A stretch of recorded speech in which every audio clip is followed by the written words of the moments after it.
बिस्मिल्लाहिर्रहमानिर्रहीम। नाजरीन, माशरे के अंदर प्यार मोहब्बत और लव मैरिज इतनी बढ़ रही है कि मैं हैरान हूँ कि लोग इस्लाम की पटड़ी से बिल्कुल सरासर उतर कर और ऐसी रास्ते पे चलना शुरू हो गए हैं जो सीधा सीधा अंधेरों की तरफ जाता है। अभी आपको ताज़ा तरीन एक मिसाल देने लगा हूँ। इंडिया के अंदर ज्योति नूरा और ये नूरा सिस्टर दो बहनें हैं जो चैनल पे गाती भी हैं, टीवी पे भी आती हैं और बॉलीवुड में भी इन्होंने गाने गाए। तो ये दोनों बहनें मुझे एक एयरपोर्ट पर मिली, बैंकॉक एयरपोर्ट। तो मैंने वहाँ इनके साथ कोई 1 घंटा गुजारा। तो आप यकीन जानिए कि ज्योति नूरा ने एक लड़के को, वही जो उसके साथ उनके साथ काम करता था, उसके साथ लव किया और फिर घर वाले चूँकि सिख थे, यानी उनके घर वाले किसी और बरादरी से थे और जिसको वो प्यार करती थी वो किसी और बरादरी थे। इनकी बरादरी आपस से बिल्कुल डिफरेंट थी। तो बरादरी में ये बिल्कुल नहीं था कि एक ही बरादरी में ये शादी करते हैं, अपनी ही बरादरी में। तो जब इसने उससे शादी प्यार का इजहार किया तो उसके माँ बाप को पता चला कि ये काम ख़राब होने लगा है, तो उन्होंने इसको सख्ती से मना किया। और ये मना नहीं हुई बल्कि घर से भाग गई, गाना वगैरह बंद किया और घर से भाग गई। कुणाल पासी इसके खावंद का नाम है, कुणाल पासी, और ज्योति नूरा इसका अपना नाम था, ज्योति नूरा। तो मैं बड़ा हैरान हुआ कि उस दौरान मेरे साथ इसने बड़ी अच्छी बातें की एयरपोर्ट पे और बड़ी मुझे लगी कि ये बहुत सिंपल लोग हैं और इतनी वो होशियार चालाक थी कि वो उस लड़के को लेकर भाग गई और इन्होंने कोर्ट मैरिज कर ली। और यकीन जाने कि जिस दिन मुझे पता चला कि वो ऐसे घर से भाग गई है और वो कोर्ट मैरिज की तरफ जा रहे हैं, तो मैंने उसी वक्त कहा था कि ये अनमैच है, ये बिलीवेबल मैच है, ये कामयाब नहीं होगा।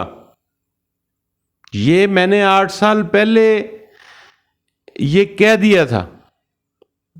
और फिर मैंने कहा कि ये ऐसे जो होते हैं रिश्ते, ये 5, 8, 10 बस, इससे ज़्यादा नहीं चल पाते। चल भी जाते हैं लेकिन अक्सरियत इनकी जो एक्सपायरी डेट है वो 5, 8 और 10।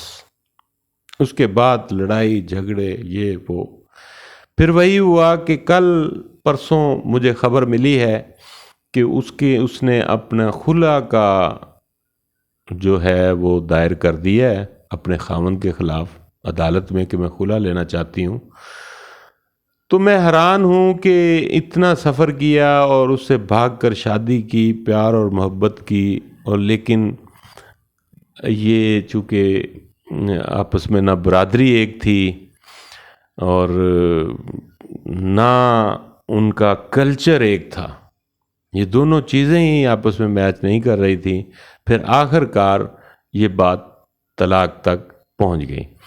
तो मैंने उनको मैसेज किया है, उसके वालिदैन को, कि खुदारा घर को बर्बाद ना करें और किसी तरीके से इनकी सुलह करवाएं आपस में। लेकिन मुझे सुलह होती नज़र नहीं आती, क्योंकि किसी वालिदैन ने ये शादी नहीं की, किसी बड़ों ने नहीं की, बल्कि उन्होंने खुद भाग कर की थी। तो इसका कोई सर पैर नहीं होता। तो लिहाजा मैं पाकिस्तानी लड़कियों से, पाकिस्तानी वालिदैन से गुजारिश करूँगा कि कोशिश किया करें कि आप शादी अपने बच्चों की खुद करें। और उसके लिए बेहतरीन हल है कि जब बच्चे बालिग हों तो आप शादी की तरफ रुजू कर लिया करें। आप सोचते रहते हैं कि जी ये कोई काम करेगा, ये कोई बिल्डिंग बनाएगा, ये जनाब पैसे इकट्ठे करेगा, तो फिर इसकी शादी करेंगे। ऐसा नहीं है। आप जब बालिग बच्चा हो तो कोई शरीफ और नेक लड़की देखकर उसके साथ निकाह कर दिया करें, और वो खुद ही उसके बाद उस पर ज़िम्मेदारी पड़ेगी तो कुछ ना कुछ करेगा। ज़िम्मेदारी से पहले वो कुछ भी नहीं करेगा। तो लिहाजा ये लव मैरिज जो है, ये यकीन मानिए कि 1% बड़ी मुश्किल से कामयाब होती है। 99% इसके जनाब बैड असरात आपकी फैमिली पे आते हैं और बहुत बुरे असरात आते हैं।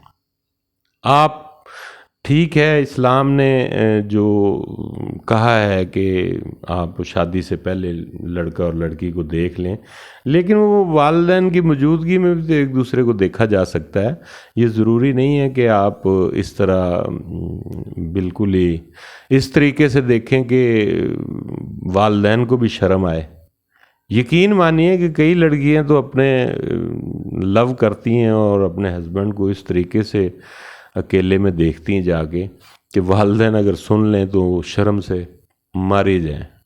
तो लिहाजा मैं आज की लड़कियों के लिए मेरा पैगाम है कि वो कोशिश किया करें कि अपने वालिदैन की मर्ज़ी से शादी किया करें।